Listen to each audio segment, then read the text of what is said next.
Oi, pessoal, espero que esteja tudo bem com vocês. Comigo tá tudo bem. Eu quero trazer dois conceitos aqui para vocês hoje que eu acho que podem ajudar a pensar numa vida de mais bem-estar. Um deles talvez já seja conhecido por muitos de vocês, que é falar um pouquinho sobre o estresse pós-traumático, um transtorno de ansiedade que a gente lida quando lida com experiências traumáticas. Mas um outro conceito que eu quero trazer é o conceito de antifragilidade, que é o oposto do estresse pós-traumático, que foi desenvolvido por dois professores. Um deles é o Nassim Taleb, que tem aquele livro Antifrágil, que é um professor da New York University. E o outro deles é o Ben Shahar. Eu tenho que escrever esses nomes, porque senão eu não consigo falar de cara, assim, que é um professor de Harvard. Eu estava assistindo uma aula dele e do Ben Shahar, e ele estava comentando sobre essa questão da antifragilidade, que me pareceu assim um negócio fantástico. Por quê? Porque a gente conhece em psiquiatria muito sobre o TEPT, o transtorno do estresse pós-traumático, que a pessoa vivencia um trauma, uma experiência traumática significativa e acaba adoecendo por conta disso. Mas quando ele me trouxe o conceito da antifragilidade, que é a possibilidade de, através de uma vivência traumática, a pessoa poder crescer e se desenvolver e melhorar a partir disso, aí eu achei muito mais interessante. E o que ele diz, inclusive, que me impactou, é que a probabilidade da gente desenvolver a antifragilidade frente ao estresse é 2 vezes maior do que a probabilidade da gente desenvolver o próprio TEPT, o estresse pós-traumático. Então, naturalmente, se a gente cuidar bem de alguma experiência traumática que a gente viveu, a gente tem uma chance maior de se recuperar dela do que o contrário, do que de adoecer. Então vamos pensar sobre essa perspectiva. É uma perspectiva da psicologia positiva, mas é uma perspectiva que eu acho que deve ser levada em conta nesse período pós-pandêmico, onde as doenças mentais se tornaram um boom, uma grande epidemia agora, e a gente precisa, cada um dentro da sua esfera, encontrar as nossas estratégias de enfrentamento.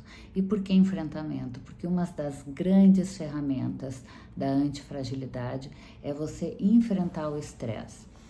Aí vocês me perguntam novamente: Daniele, você está me dizendo que eu tenho que viver uma vida de estresse?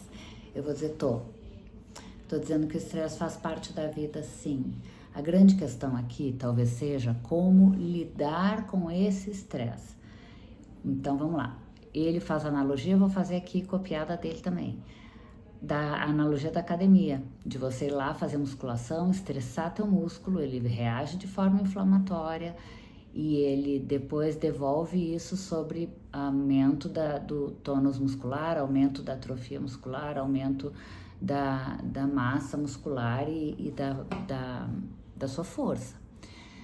Mas você precisa de um espaço de descanso entre um treino e outro, para o músculo poder absorver essa informação de estresse que foi gerado, gerar todas as substâncias necessárias para que haja aumento da atrofia muscular, trofia, não é atrofia, da atrofia muscular, aumento do o que causa a hipertrofia por consequência, e aí no dia seguinte você treina de novo. Mas esse espacinho de tempo onde você vai descansar um pouco a musculatura e tal, é o espaço de tempo necessário para que se crie a hipertrofia muscular. E no estresse o mecanismo é muito semelhante, porque você vai ser colocado a situações de estresse na vida, mesmo que você não queira, isso é inevitável. A questão é você lidando com isso de uma forma onde você permita sentir esse estresse, permita que as emoções fluam através disso que você está vivenciando como uma adversidade, uma situação difícil, o que quer que seja. E poder aprender através disso, dando um espaço de descanso para sua mente, um intervalo, como na academia, e no outro dia lidando mais um pouco com isso, enfrentando mais um pouco esse estresse. A chance de você criar esse sistema de antifragilidade, que nada mais seria do que uma hipertrofia muscular da academia de treino, mas também uma hipertrofia de capacidades e habilidades para você enfrentar os problemas da vida, pode ser bem legal, então, essa ideia. Então, vamos pensar o seguinte, que não é evitar o estresse, não é achar que a gente tem que esconder as emoções, esconder os sentimentos, esconder as adversidades, fugir delas e viver uma vida só de paz e amor. Não existe isso. No mundo atual, quem quiser andar nas ruas não vai viver um mundo de paz e amor. A gente vai lidar com estresses e às vezes experiências bastante traumáticas mesmo.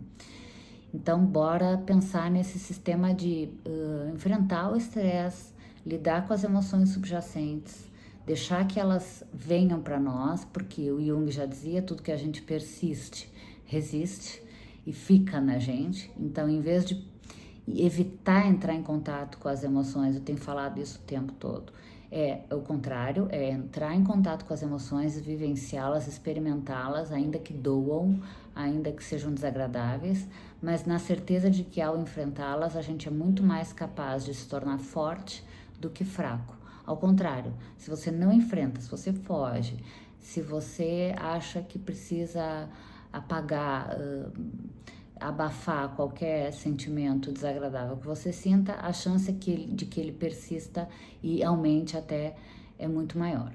E eu vou dar um depoimento aqui de uma vivência que eu tive, que foi algo que impactou muito na minha vida, entretanto não me traumatizou. Em 2002, eu sofri um sequestro relâmpago em Porto Alegre, onde eu fiquei umas boas horas ali sob os cuidados de dois assaltantes que queriam levar meu carro embora e tal, etc e tal. Numa situação bastante difícil, onde eu fiquei negociando com eles, coisas do tipo, eu não vou deixar vocês levarem o carro, mas eu vou oferecer dinheiro no caixa eletrônico, talvez seja melhor e tal, tal, tal. Coisas que eu nunca imaginava que eu fosse capaz de fazer, negociar com o assaltante na hora de um crime, onde eu estava sendo ali a pessoa que corria maior risco.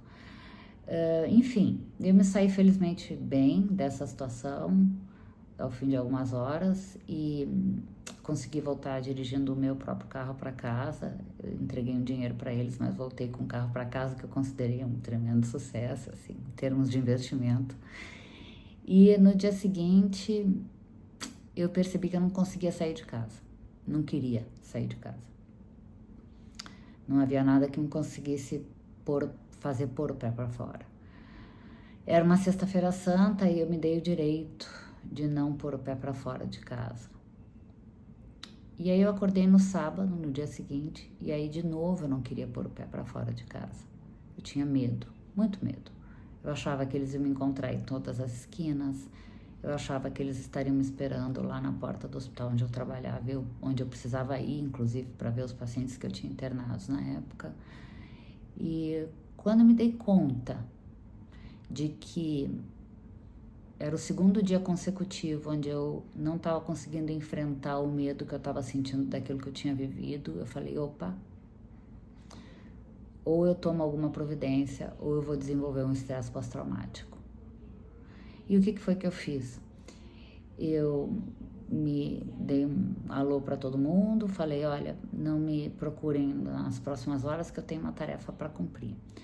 Entrei no meu carro e fiz todinho o trajeto que eu tinha feito, que foram muitos quilômetros, com os dois caras dirigindo o carro dessa vez, ouvindo as músicas, inclusive, que a gente ficou ouvindo enquanto o assalto estava acontecendo. Eu ouvi as músicas todas novamente. Fiz todo o trajeto, parei em todos os caixas eletrônicos que nós havíamos parado para tirar dinheiro, com um medo absurdo o tempo todo de que em algum momento eu fosse encontrar com eles. E eu fiz aquilo tudo sentindo muito medo o tempo inteiro. O final, os dois momentos finais dessa tentativa antifrágil, intuitiva que eu me propus, foram ir no último caixa eletrônico, que era num shopping center, para sacar dinheiro. Ainda que eu não precisasse, eu fui sacar dinheiro. E eu lembro que uma pessoa ainda bateu no meu ombro. Eu conto essa história para muita gente. Uma pessoa ainda bateu no meu ombro e eu me virei assim num estado de estresse absurdo, porque eu imaginava que era um dos assaltantes. E bateu no meu ombro, eu virei e a pessoa perguntou que horas são. E eu olhei no relógio e falei, são tantas horas. E o outro momento crítico, que era final também, era estacionar o carro em frente à clínica onde eu trabalhava e precisava visitar os pacientes, como eu disse, porque eu havia dito para eles, na época eu já era psiquiatra, que eu era psiquiatra, um deles era dependente de droga e que ele fosse me procurar porque eu ia cuidar dele. Então eu achei que o cara ia estar lá, de plantão, né? Não tava, nunca deve ter ido. Mas na minha crença ali, ele estaria porque eu achava que eu era a vítima mais fácil do mundo para assaltar, porque além de me encarregar do assalto ali, eu ainda negociava, ainda facilitava, etc. Estacionei o carro com medo desgraçado e fui atender os pacientes que eu tinha para atender que estavam lá. Quando eu saí, voltei para casa, eu saí bastante mais bem acomodada, digamos assim, bastante mais à vontade. E não que eu não tenha sentido medo durante os dias subsequentes, não que eu não tenha me sentido assustada, mas o que eu consegui fazer foi inverter a lógica natural que seria desenvolver um estresse pós-traumático. Se eu não tivesse feito aquele enfrentamento, eu acho que eu poderia ter adoecido, porque o estresse que eu senti não foi pouca coisa, mas o enfrentamento valeu total a pena. Eu não me sinto uma pessoa fragilizada em função disso, eu me sinto uma pessoa fortalecida. Portanto, é um testemunho de um evento real, vivido por mim, narrado por mim, que aqui atesta a teoria de dois grandes professores americanos, não americanos na origem, mas que trabalham nos Estados Unidos e que falam sobre esse conceito de antifragilidade. Então, vamos olhar para nós como seres que somos mais capazes do que acreditamos que somos, porque assim a gente enfrenta as adversidades em vez de fugir delas e consegue se tornar mais forte perante os acontecimentos da vida e ficar mais forte é adoecer menos. Boa sorte, bom trabalho. Até a próxima.